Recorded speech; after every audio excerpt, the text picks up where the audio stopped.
Hello, welcome back to Quadratic. Today on the shelf we have got the SJ-RG01s, and these are some little compact goggles, quite a small form factor compared to some of the big box goggles we have, but on a comparative price level to those box goggles, coming in at just about $80 I believe on Banggood. And these are shaping up to be probably some of the best compact goggles you can get for under $100 at the moment of this size. So we're going to take a good look at these in a minute. I am going to give a pair of these away, so if you want a chance to win this, just like the video, leave a comment saying why you'd like it, and if you've got a couple people who might be interested in this as well, make sure to share that as well. Anyway, more details at the end of the video. Let's stick this on the bench and then we'll go ahead and do a flight test at the end, see what the range and the quality of this is like. Let's go check it out.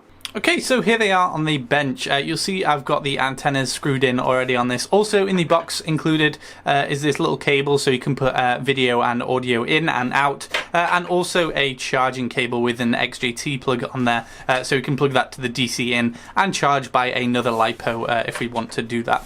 So anyway, taking a look at the goggles themselves, you'll see they're not quite as compact as something like the Aomway Commanders, although they're sort of maybe about double the size almost, but they are also a lot more compact than something like the Eachine VRD2 Pros. You'll see they're possibly like 2/3 the size of that. So somewhere in between the box goggles and the really compact goggles is where these fall, and they're also probably quite, I'd say, in between on the weight as well there. They're not the lightest things I've ever felt, but for something this size, they're not too heavy either, so that's looking quite good at the moment.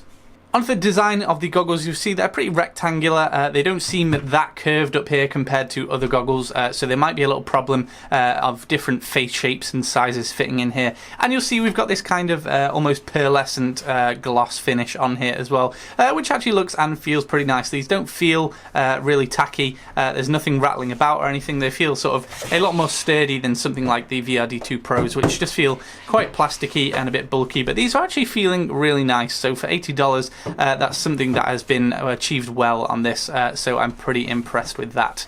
So anyway, this is packed with quite a lot of features. The first thing to mention is probably not to be using these, because generally when you get antennas included, especially in something this cheap, they're generally not that amazing. So I probably immediately switch those out and recommend switching those out to maybe something like a Triumph TBS or maybe something similar to that. You can see we've got male SMA slots on here, so we can just simply use our female antennas and screw them straight in. So I'd probably first off, if you've got the money that is, and if you can afford to, probably replace these antennas. But of course, don't feel like you have to do that. They are good enough to be used. It's just if you want extra reception from that, then I'd probably suggest upgrading.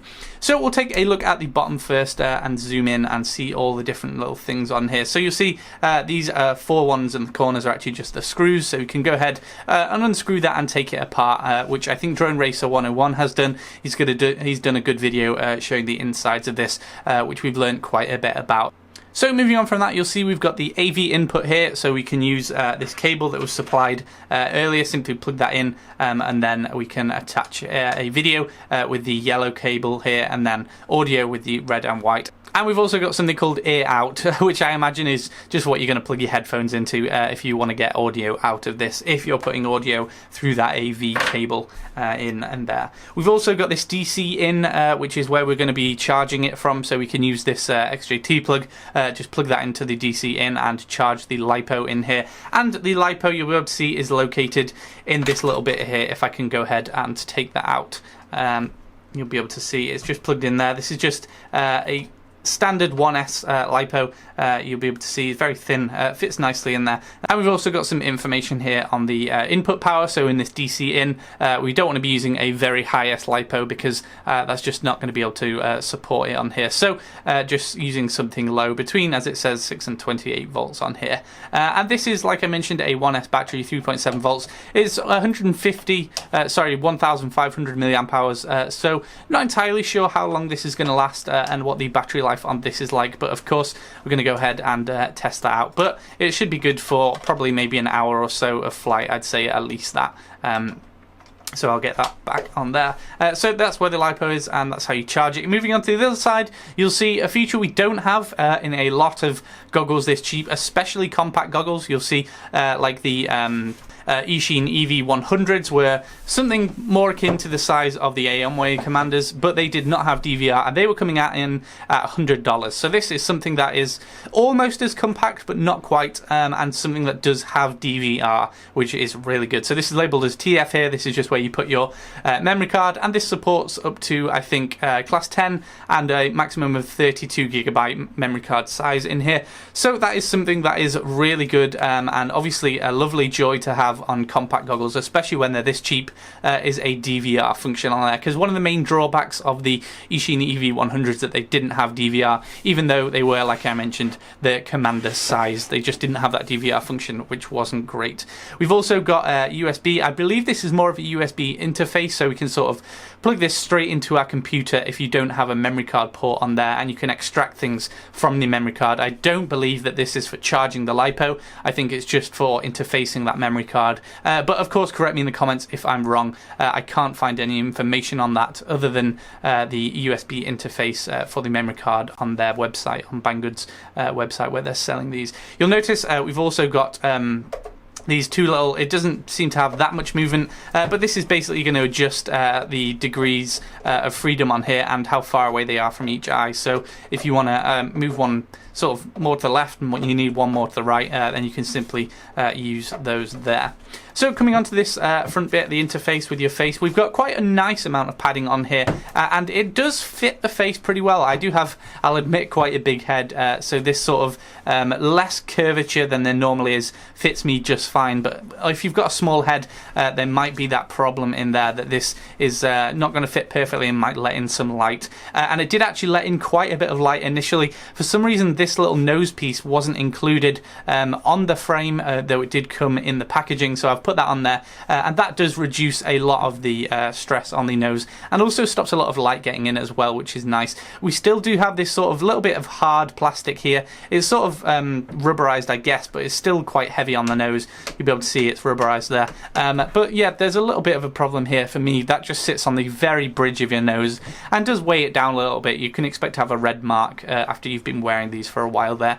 But nevertheless, they're not too heavy and it's not too bulky, whereas something like box goggles, especially these VRD2 Pros, aren't going to... sorry, these are just the VRD2s. The Pros are over there. You can see I've not used these in a while. They're quite dusty. But yeah, something like this is a lot more heavy and is not going to be really good on the nose, you can see there. Although it does allow for sort of a bigger nose bridge on there. This one's quite small, you'll be able to see, so bear that in mind when you're buying this. So zooming into the top, you'll see we've got the band and the channel buttons here. This is just going to switch through each one. But why bother doing that when we've also got a search button as well? So this is basically going to allow us to auto search between every band and frequency. And that's just a really, really useful function to have, and something that's not on every cheaper pair of goggles as well. So that's nice to have and will save us a lot of time. We've also got the mode switch button here. This basically swaps it between AV in and the DVR recording one as well, so we'll be just switching between those two. And finally, we've got the power on here. So if you just press it once, you're going to get a little flicker, as you'll be able to see there on the thing. You can see there, but you want to press it and hold it for maybe 2 seconds or so, and then the screen will come on. And I'll see if I can show you this inside, so you can just about see it there. I'll make sure I've got the right finger on the button. So you'll see the mode there. We can see the battery life on the right hand side there. This is switching between the modes. We've got the battery life, the channel that's on there, the band as well, and the frequency that that's at as well. If we go on to the other side, this is getting a bit awkward. You'll be able to see we've got the RF. That's basically telling us there's R and L on there, so that's saying which of the antenna we're using, and you can see the band there as well. And you might be able to just about make out that little red cross at the top there with a video camera on it. That's basically telling us that we're currently not recording in. And you can see there that mode is switching between AV in and the radio frequency button as well. If we press the scan button, we're going to get an auto scan there. You can see auto searching each of the bands as well, which, like I mentioned earlier, is very useful. Then simply to switch it off, we just hold down that power button again for a couple of seconds.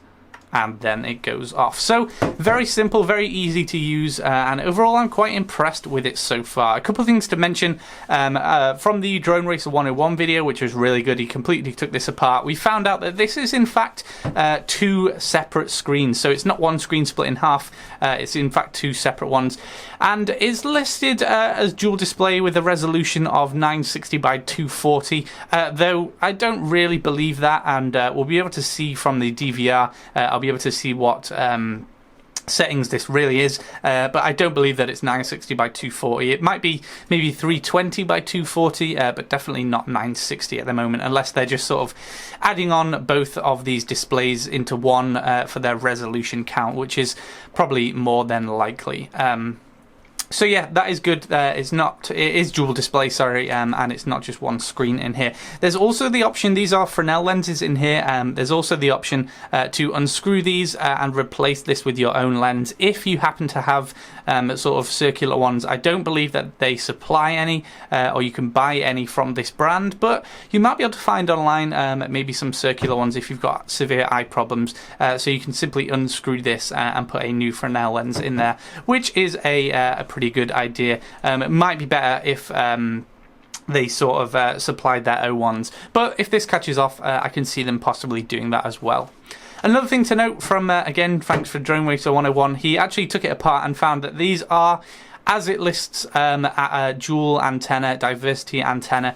So there's essentially two receivers in here, which is good, and it doesn't always happen on the cheaper models. A lot of the time, only one of these will actually be receiving, and the other one will basically be going to ground or nothing. So that's, again, something really nice to see in a pair of goggles this cheap. So overall, this is looking like probably one of my top contenders and top recommendations on paper, at least for the moment, of compact goggles of this form factor and of this price, because they've got true diversity, they've got DVR, they've got a pretty solid battery in there, the option of course to plug in and plug out AV, and of course the ability to change those lenses, although there's not the ability to change the focal length on here like there are on the box goggles. You can only change the focal distance sort of thing for each eye on there.